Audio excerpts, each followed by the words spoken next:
Kershaw Diskin Deadline. This is a manual folding knife with a 3.4-inch 8CR 13 MOV blade that I got off knifecenter.com for about $30.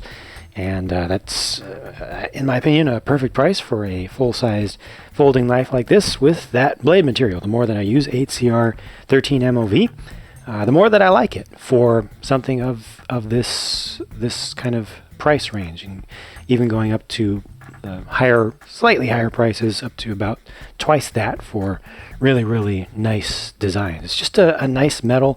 Doesn't chip too easily. It takes a really, really great edge. Doesn't have the best edge retention in the world, but I think it's pretty good for the price for this amount of metal. This has a brushed finish, a brushed and two-tone finish. This is all powder coated, a vapor, or I forget what they call that specific process of. It's like powder coating, except it's not a bake-on process. They actually transfer it to the metal in vapor form. It just settles on there at an atomic level. But you can see a lot of fingerprints on this. This came oiled, pretty well oiled, maybe a little bit excessively from the factory. I've tried to wipe some of that off, but you're seeing a lot of fingerprints show up in the brushed areas because this is some very fine brushing. It's closer to a polish. It almost feels like they polished first and then brushed after that. So there's just not a whole lot of texture here. I prefer when there's a little bit more texture so you can actually feel it. You get the benefit of the actual grip there, and also with more texture you don't see the fingerprints quite that easily. They call this a modified Wharncliffe blade design. Some people would call it modified Tonto or something. Whatever it is, you've got a perfectly flat cutting edge there, and then they've trimmed down and given a little bit of false edge back here, which actually ends before the end of the blade, so you get a little bit more thickness just right there. It is what it is. A decent length here. It's pretty thin, at the handles, and it has a very deep carry pocket clip. Look at how far up that goes, which is reversible. Sweet. Always appreciate that whenever it's possible to have a reversible clip. Got to take care of lefties, and got to take care of folks who just want to change the orientation versus the standard way. Sometimes folks prefer it the other way.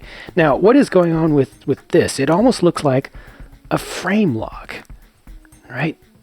But there's actually a separate piece in there. It's technically a liner lock, but it's kind of a hybrid.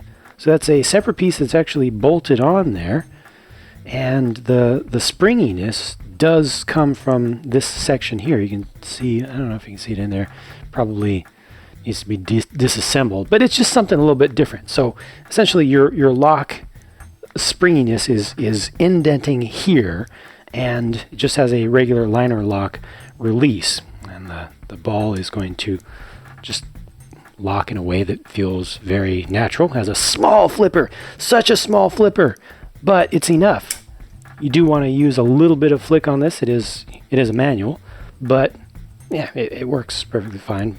Ball bearings in the pivot, of course. There's only one thing I don't like about deployment of this, and it's something that's going to actually motivate me to most likely modify this blade, because when it's in there, look where that tip is. That tip is all the way out here towards the edge. So if you do like I typically tend to do and try to get some really good coverage and firmness of a hold on your entire tool before deploying it, then it's going to go right past there. It's a disturbing feeling, but it goes right past there, and it can just scratch the inside of the palm right there as it passes. So you need to make sure that is out of the way. Don't have any flesh in the way there, because in my experience, knives typically don't go out that far.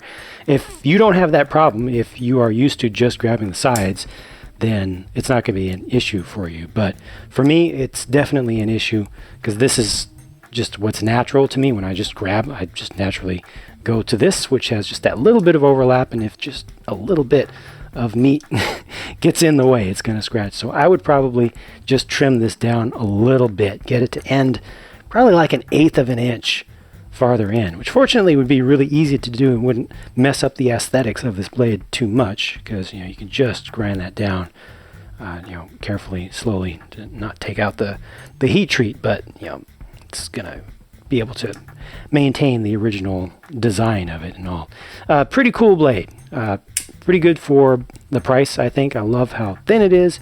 The balance is good for how little handle there is there. I get really, really, really good grip options on this, from choking up to coming way back, no matter what I do. Very good ergonomics. I think this will work pretty well with a wide range of different hand sizes as well. You get a little bit of room in there. It just feels incredibly comfortable in the hand for something that is so thin, and would be easy to carry, as long as you're in a municipality that does allow up to a 3.5 inch concealed carry. I think this is a very nice one. Do consider that issue if this is how you tend to open knives. If you don't open knives like that, if you're like this more, and if it's just me, then I think this is actually pretty perfect right out of the box. Really nice thing.